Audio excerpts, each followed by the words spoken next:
Hello guys, अस्सलाम वालेकुम। I am Jason and welcome to tech YouTube channel. आज की इस वीडियो के अंदर मैं एक बार फिर से आया हूँ आप लोगों के लिए एक पीसी बिल्ड लेकर। 1 लाख रुपए का गेमिंग पीसी बिल्ड। इसके अंदर आप लोग गेमिंग भी कर सकते हो, स्ट्रीमिंग भी कर सकते हो, एज वेल एज इसके अंदर आप एडिटिंग वगैरह भी कर सकते हो। एंड अगेन, अगर आप लोग समझते हो कि 1 लाख रुपए का पीसी बिल्ड जो होता है वो कोई बहुत ज़्यादा, 1 लाख की अमाउंट बहुत ज़्यादा अमाउंट है, तो पीसी बिल्डिंग के अंदर 1 लाख की अमाउंट में कोई इतनी ज़्यादा अमाउंट नहीं है।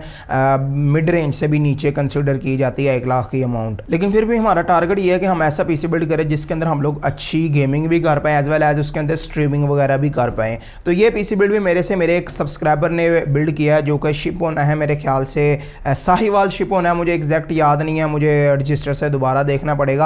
अभी हाँ, रजिस्टर पे ही काम चल रहा है, कंप्यूटराइज्ड काम नहीं अभी किया। इंशाल्लाह बहुत जल्द कंप्यूटराइज्ड जो है वो कर लेंगे। तो जिन भाई ने हमसे ये पीसी बिल्ड करवाया उनकी डिमांड यही थी कि एहसन भाई मुझे लुक्स वगैरह भी चाहिए, मुझे वाइट कलर का ही केस चाहिए, और दूसरे नंबर पर उसके अंदर RGB फैंस वगैरह भी हों। तो इस केस के अंदर हम लोग कुछ RGB फैंस वगैरह भी लगाएंगे। इसकी टेस्टिंग ऑलरेडी मैं एक दिन पहले सारे कंपोनेंट्स की कर चुका हूँ। As a test bench build करने से पहले, जैसे एज अ टेस्ट बेंच हम लोग टेस्टिंग करते हैं, तो वो एक दिन पूरा हमने इसकी टेस्टिंग वगैरह कर ली है। तो बिल्ड करने से पहले मैंने कहा क्यों ना इसके ऊपर वीडियो भी बना ली जाए। तो अगर आप लोग भी अपना गेमिंग पीसी बिल्ड वगैरह करवाना चाहते हो तो मैं यहाँ पे कहीं पे अपना व्हाट्सअप नंबर दे दूंगा, आप लोग मेरे से कॉन्टैक्ट वगैरह कर सकते हो। आप लोगों को इंशाल्लाह अच्छी प्राइस रेंज के अंदर गेमिंग पीसी बिल्ड करके दिया जाएगा। और जो सबसे ज़्यादा मेन एडवांटेज आपको होगा मेरे से पीसी बिल्ड करवाने का, वो ये है कि हम लोग पीसी बिल्ड करके पूरा एक दिन टेस्टिंग भी करते हैं भेजने से पहले, शिप करने से पहले। तो एक दिन पूरा टेस्टिंग करने से ये होता है कि अगर पीसी के अंदर कोई भी फॉल्ट वगैरह हो तो वो सामने आ जाता है। देखो भाई, शॉप के ऊपर तो सिर्फ 5-10 मिनट पीसी चेक करते हैं, तो 5-10 मिनट में प्रॉब्लम सामने नहीं आती। जब क्लाइंट घर ले जाता पीसी तो अक्सर उसे किसी ना किसी प्रॉब्लम का सामना करना पड़ता है। तो इन्हीं सारी चीज़ों से बचने के लिए हम लोग पूरा एक दिन टेस्टिंग वगैरह करते हैं, और ये सिर्फ हम ही करते हैं। और अगर आप में से भी कोई बंदा पीसी बिल्ड करवाना चाहता है तो वो हमसे करवा सकता है। आप लोग मेरे पास यहाँ पे गुजरांवाले में आकर भी मेरे स्टूडियो में मेरे से पीसी बिल्ड ले सकते हो physically. On the other hand आप लोग डिलीवरी वगैरह भी करवा सकते हो ऑल ओवर पाकिस्तान के अंदर। ये पीसी भी साहिवाल डिलीवर होगा। एनीवे, बातें बहुत ज़्यादा कर रही हैं, फिलहाल हम लोग अपने पीसी बिल्ड की तरफ चलते हैं। मैं पहले आपको कंपोनेंट्स बताता हूँ, फिर इसको बिल्ड करने के बाद आपको इस पीसी के ऊपर गेम्स वगैरह भी खेल कर दिखाएंगे। तो सबसे पहले हम लोग अपने पहले कंपोनेंट की बात कर लेते हैं, जिसका जो है प्रोसेसर। तो प्रोसेसर के अंदर हम लोग यूज़ कर रहे हैं इंटेल की तरफ से आने वाला उनका i5-6500 6th जनरेशन का प्रोसेसर है। 4 कोर्स एंड 8 थ्रेड्स का आता है। ये प्रोसेसर मार्केट के अंदर 14,500-15,000 रुपये का तो ईजिली सेल हो रहा है। मैंने भाई को 14,000 रुपीज़ के अंदर ये प्रोसेसर लगा कर दिया है। उसी के साथ साथ अगर हम लोग मदरबोर्ड की बात करें तो मदरबोर्ड के अंदर हम लोग यूज़ कर रहे हैं एसूस की तरफ से आने वाला उनका H110C मदरबोर्ड है। H110 चिपसेट वाला मदरबोर्ड है, काफ़ी अच्छा और डिसेंट मदरबोर्ड है। इसके अंदर आप लोगों को USB 3.0 के भी बैक पे 2 कनेक्टर्स देखने को मिलते हैं। उसके अलावा USB 2.0 भी है, और उसके अंदर PCI Express 3.0 की भी एक स्लॉट आपको देखने को मिलती है। अगर आप लोगों को इन सारी स्पेसिफिकेशन के हवाले से इतना ज़्यादा जानकारी नहीं है कि PCI Express 3.0 क्या है, आप लोगों को कौन सा मदरबोर्ड लेना चाहिए, कौन सा प्रोसेसर लेना चाहिए, तो अगेन अगर आप लोगों को नॉलेज नहीं है तो आप लोग मेरे से कॉन्टैक्ट वगैरह कर सकते हो। आप लोगों को इंशाल्लाह अच्छे कंपोनेंट्स में लगा कर दूंगा। आप लोगों को बताऊंगा भी कौन से कंपोनेंट्स हम लोग लगा रहे हैं और क्यों लगा रहे हैं। क्योंकि यार देखो, मार्केट में आप लोग जाओगे, जिन लोगों को इतनी नॉलेज नहीं होती वो गलत कंपोनेंट्स उनको शॉपकीपर लगा कर दे देता है, या किसी ना किसी मामले में कोई ना कोई दाव वगैरह लग ही जाता होता है उन्हें। उसी के साथ साथ अगर हम लोग रैम की बात करें तो रैम के अंदर अगेन हम लोग ADATA की तरफ से आने वाली उनकी रैम यूज़ कर रहे हैं।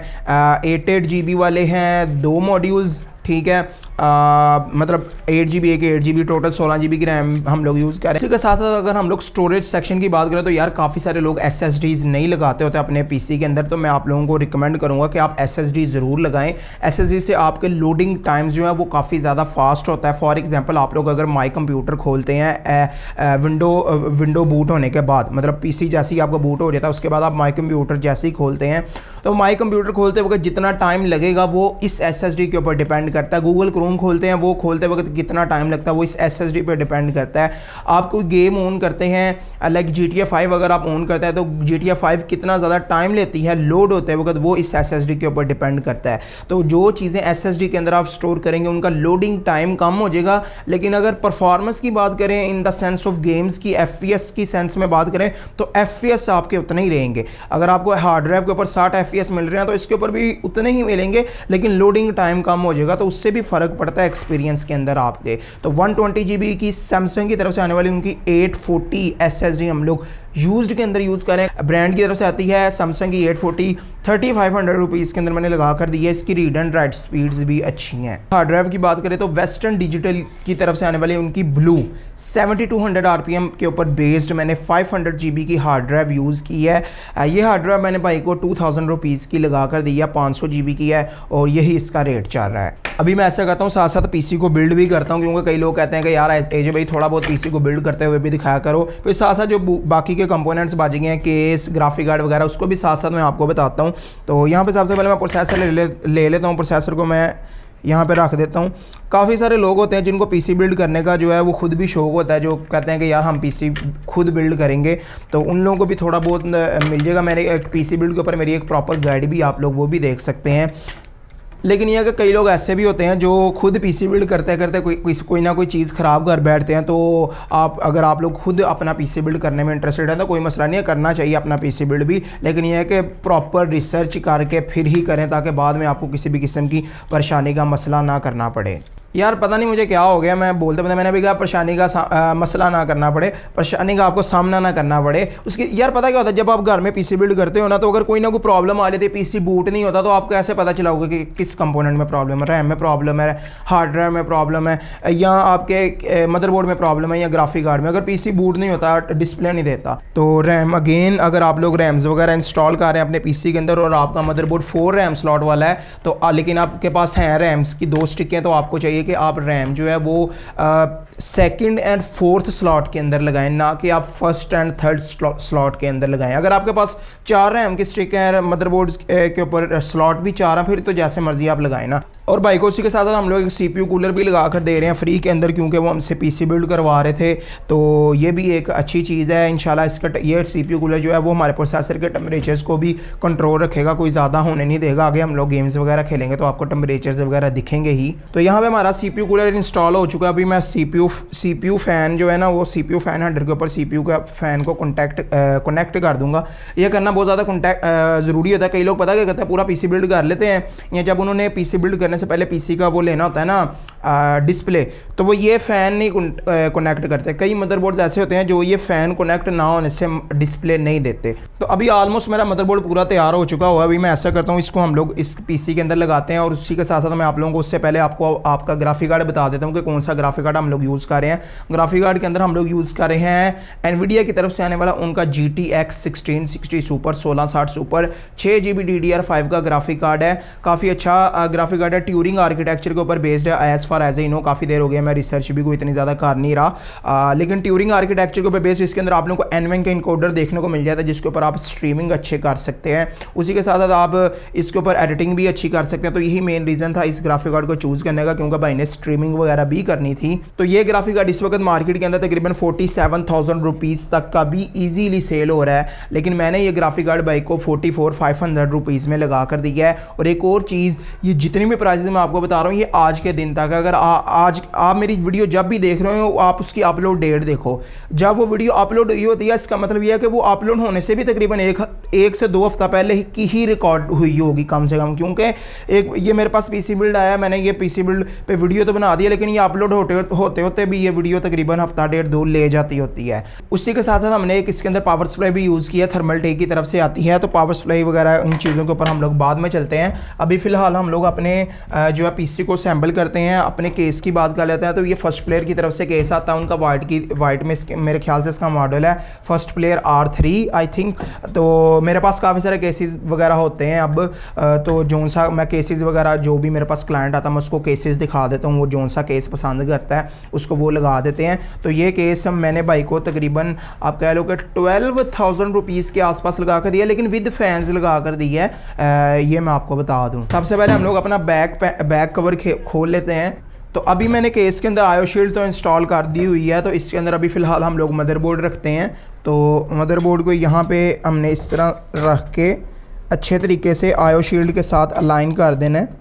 तो जैसे ही ये आयो शील्ड के साथ अलाइन होगा तो ये इसकी पोर्ट्स बाहर निकल जाएंगे, इसकी पोर्ट्स अच्छे तरीके से बाहर निकल जाएंगे। डैट मीन्स के आयो शील्ड आपने मदरबोर्ड को अच्छे तरीके से अलाइन कर दिया। अब इसके स्क्रूज़ वगैरह हम लोग टाइट करते हैं।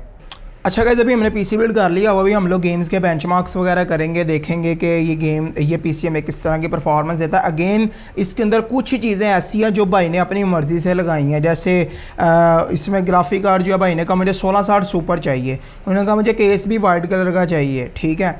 तो वाइट कलर का केस उन्होंने कहा मुझे चाहिए भी 1660 सुपर। अब कई लोगों को इतना नहीं पता होता वो, हालांकि मैंने भाई को बताया है, लेकिन वो कह रहे थे कोई मसला नहीं, आप 1660 सुपर लगाएं। तो बताने का मकसद ये है कि i5 6 जनरेशन के साथ अगर देखा जाए तो 1660 super is not a perfect pair, to be very honest. आपको काफ़ी सारे कुछ केसेस ऐसे भी होंगे जिनके अंदर आपको बॉटल नेकिंग देखने को मिलेगी। Same goes with i7 4 generation का भी आप अगर प्रोसेसर लगाते हैं i7 का तो आपको जो है वो तकरीबन ज़रूर कुछ गेम्स के अंदर depending on the game bottle necking देखने को मिलेगी। अगेन बॉटल नेकिंग इट्स ऐसी चीज़ नहीं है कि जो कि बहुत ज़्यादा बुरी आप कहें कि आपकी कोई गेमिंग की परफॉर्मेंस गेम अटक के चलेगी, ये नहीं होगा। इसका मतलब ये है कि जिस गेम ने आपको जिस गेम में बॉटल लैकिंग नहीं थी होनी, अगर उस गेम ने आपको 90 FPS देने थे तो बॉटल लैकिंग की वजह से वो 90 की बजाय 80 FPS दे रहा है, ठीक है। मैं एक एग्जांपल दे रहा हूँ आपको। अब 1660 सुपर के साथ में मेरे ख्याल से ना i7 4th बेस्ट पेयर है तो ना i5 6 जनरेशन बेस्ट पेयर। आपके पास कम से कम i3 10 100 होना चाहिए, i3 10 जनरेशन का कम से कम ये तो होना ही चाहिए आपके पास। लेकिन 1660 सुपर की बहुत ज़्यादा डिमांड है। काफ़ी सारे लोग कहते हैं नहीं भाई हमने लगाना ही है, तो फिर हमारा काम होता है बता देना। बाद में अब ये क्लाइंट भाई भी कह रहे थे कि मैंने जो है ना फ्यूचर में मैं अपग्रेड कर लूँगा, i7 6 जनरेशन में अपग्रेड कर लूँगा। तो 1660 सुपर फिर हमने कहा ठीक है लगा के दे देंगे। आप लोगों ने पीसी बिल्ड करवाना हुआ हमसे तो हम भी आपको बताएंगे कि कौन से कंपोनेंट ठीक है, आपको क्या लगाना चाहिए। भाई का बजट भी नहीं था इतना कि वो i3 10 के साथ जाते, टू बी वेरी ऑनेस्ट, तो इसलिए हमने फिर यही लगा दिया है। एनीवे अभी फ़िलहाल हम लोग इसके ऊपर गेम्स खेलते हैं। मैं आप लोगों को गेम्स खेल कर दिखाता हूँ। अगेन पीसी की लुक्स वगैरह आप लोगों के सामने है, काफ़ी डिसेंट पीसी दिख रहा है। फ्रंट के ऊपर यहाँ पे हमें थोड़ी बहुत रेड कलर की लाइटिंग भी देखने को मिलती है। मैंने एक RGB फ़ैन भी लगा दिया। एक RGB फ़ैन और लगाना है, मुझे मिल नहीं था रहा, मैंने बड़ी मुश्किल से ये फ़ैन ढूंढा है। एक आधा और भी मिल जाना था अगर मैं ज़्यादा ढूंढता, तो काफ़ी ज़्यादा सामान पड़ा हुआ बीच में, खाली डब्बे भी हैं जो यूज़ हुए हैं, बीच में ऐसे डब्बे भी हैं जिनमें फ़ैन पड़ा हुआ। तो वो सामान मुझे आ रहा है इंशाल्लाह। अगर मुझे फ़ैन मिल गया तो मैं भाई को लगा दूँगा अभी। अगर मुझे ना मिला तो कल वैसे ही सामान आ जाए मेरा, तो मैंने भाई को एक फ़ैन भी लगा देना है और डिस्पैच भाई का ऑर्डर कर देंगे। फिलहाल अभी हम लोग पहली गेम खेलते हैं जिसका नाम है shadow of the Tomb Raider. इसके ऊपर खेलते हैं shadow of the Tomb Raider, देखते हैं कितनी परफॉर्मेंस देखने को मिलती है। Shadow of the Tomb Raider में सबसे पहले मैं आपको सेटिंग्स दिखा देता हूँ। तो 1080p सेटिंग के ऊपर हम लोग खेलते रहे हैं। उसके अलावा हाई सेटिंग ठीक है, हाई प्री सेट मैं यूज़ कर रहा हूँ हाई सेटिंग पर। तो बेंचमार्क रन करते हैं, देखते हैं किस तरह की परफॉर्मेंस देखने को मिलती है।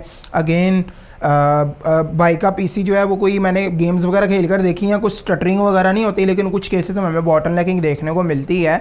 तो भाई हम दूसरी शॉपकीपर्स की तरह ये नहीं कहते कि आपको कहीं अगर आप किसी और शॉपकीपर पे जाओगे तो वो आपको पक्का कहेगा नहीं भाई बॉटल नेकिंग नहीं आपको देखने को मिलेगी i5 6 जनरेशन के ऊपर। लेकिन मैं आपको यहाँ पे शो भी करूँगा कि काफ़ी ऐसे केसेस भी होते हैं जिनमें बॉटल नेकिंग देखने को मिलती है। लेकिन अगेन अगर आपका बजट नहीं है इतना ज़्यादा, तो आप चाहते हो कि मैं फ़िलहाल 1660 सुपर के साथ लगा लूँ, तो आप लगा सकते हो 1660 सुपर भी i5 6 के साथ। फ्यूचर में जब आपके पास पैसे होंगे तब आप i7 6 में स्विच कर लेना, क्योंकि हर किसी का बजट नहीं होता कि वो 1,30,000 रुपये तक अपना बजट ले जाए तो i3 10 जनरेशन के साथ 1660 सुपर का बिल्ड करे।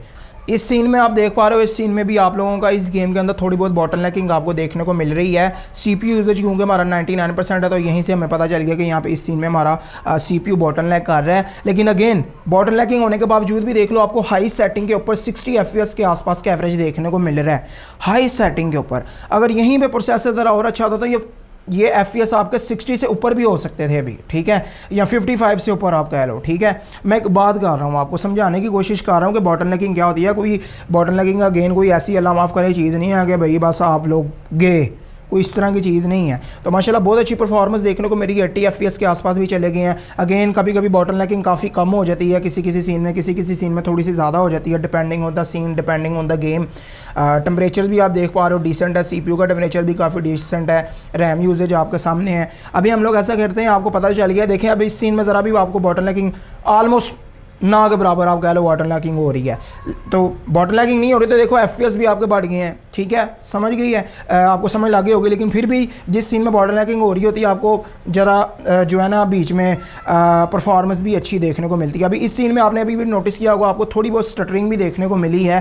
तो थोड़ी बहुत स्टटरिंग कॉमन होती है, लेकिन यह कि अभी हम लोग आगे और गेम्स खेलते हैं, अगर उनके अंदर भी मुझे किसी तरह की स्टटरिंग देखने को मिली तो फिर इंशाल्लाह हम लोग जो है वो देखेंगे, इंस्पेक्ट करेंगे कि एक्चुअल में क्या प्रॉब्लम है, फिर उसको फिक्स करेंगे हम।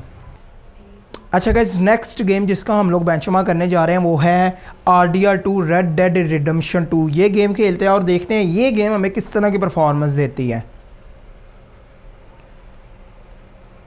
तो सबसे पहले मैं आप लोगों को इस गेम की सेटिंग्स दिखा देता हूं। तो यहाँ पे आप देख पा रहे हो 1080p सेटिंग्स हैं, ठीक है। सेटिंग आप देख रहे हो ultra, medium, high, high medium, low, high medium, medium high, medium high ultra, इन तीनों का मिक्सचर है, ठीक है।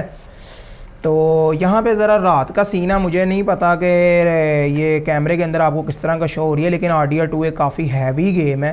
तो इस गेम के अंदर आप देखते हैं हमें कितनी सी बॉटल नेकिंग देखने को मिलती है, और दूसरे नंबर पे परफॉर्मेंस किस तरह की ओवरऑल रहती है, गेम अटकती है या नहीं अटकती, क्या होता है। तो फ़िलहाल मैं जो है ना हमें फ़िलहाल तो जो है वो गेम कोई अटक नहीं रही है, स्मूथ रन कर रही है। 76, 75, 80 FPS तक जा रही है। 70 to 80 FPS का एवरेज आप इजीली कह लो, 80 FPS इजीली आ रहे हैं। अगर आप ज़रा सेटिंग्स हाई भी करते हो ना, लाइक अगर आप ज़रा थोड़ी और सेटिंग्स बढ़ा लेते हो तो आपको फिर भी 60 FPS का एवरेज देखने को मिल जाएगा इजीली। तो डैट मीन्स कि आप इजीली ये गेम इंजॉय कर सकते हो इस टाइप के PC बिल्ड के ऊपर। बॉटल नेकिंग की अगर मैं बात करूँ तो यहाँ पे कोई इतनी खास बॉटल नेकिंग नहीं हो रही, स्टिल हो रही है, लेकिन फिर भी अगेन मैंने आपको बताया था बॉटल नेकिंग का मतलब ये नहीं है कि कोई बहुत बुरी चीज़ है और आपके सिस्टम के साथ कुछ डंकी डिक्की हो रही है, इस तरह का कोई भी मसला नहीं है। बस ये होता है कि जहाँ पे आपको 60 FPS मिलने थे वहाँ पे आपको 55 मिल रहे हैं, जहाँ पे आपको 80 FPS मिलने थे वहाँ पे आपको FPS 70 मिल रहे हैं, depending on the scene. Again मैं ये एग्जांपल्स वगैरह दे रहा हूँ, depending on the scene, depending on the everything game, ठीक है। थोड़ा बहुत ऊपर नीचे हो सकता है। अगेन जब मैंने ये RDR2 लगाए थे तब हमें कोई इतनी बॉटल नेकिंग नहीं थी देखने को मिल रही। अभी ये पता नहीं क्यों बार बार गिर रहा है, मुझे खुद नहीं समझ लग रही। हाँ, इससे ना हमने खाना नहीं खिलाया अपने घोड़े को, कोई बात नहीं है, खाना भी इसे खिलाते हैं। अभी फ़िलहाल अगेन परफॉर्मेंस आप देखो काफ़ी अच्छी है। टेम्परेचर्स आप लोग चेक करो, माशाल्लाह टेम्परेचर्स माशाल्लाह बड़े अच्छे हैं, ग्राफिक कार्ड के भी, CPU के भी, ठीक है। अच्छा गाइस, आप लोगों ने बेंचमार्क देख लिए होंगे, आप लोगों को आइडिया हो गया होगा कि ये PC किस तरह की परफॉर्मेंस देता है। अगर आप लोग भी अपना गेमिंग PC बिल्ड वगैरह करवाना चाहते हैं तो आप लोगों को मैं यहाँ पे कहीं पे अपना व्हाट्सअप नंबर दे दूँगा, आप लोग मेरे से कॉन्टैक्ट करो। जिस बंदे ने मुझसे PC बिल्ड करवाना है वो भैया आते सार मुझे बताया कि भाई ऐसा भाई मैंने आपसे PC बिल्ड करवाना है, क्योंकि उस बंदे को ज़रा ज़्यादा प्रायोरिटी पे रखा जाएगा, उसको ज़्यादा जल्दी मैसेजेस का रिप्लाई आएगा। उसके रीज़न ये मैसेजेस काफ़ी ज़्यादा आ रहे होते हैं, काफ़ी सारे लोग यार हाल चाल में बहुत ज़्यादा टाइम लगा देते हैं। तो जिस बंदे ने भाई PC बिल्ड लेना है वो डायरेक्टली हमें जो है बताए कि भाई हमने आपसे PC बिल्ड लेना है। अगेन वीडियो को लाइक कर देना, and as always a huge thanks for watching, and I will see you guys all with the next one. अल्लाह हाफिज़।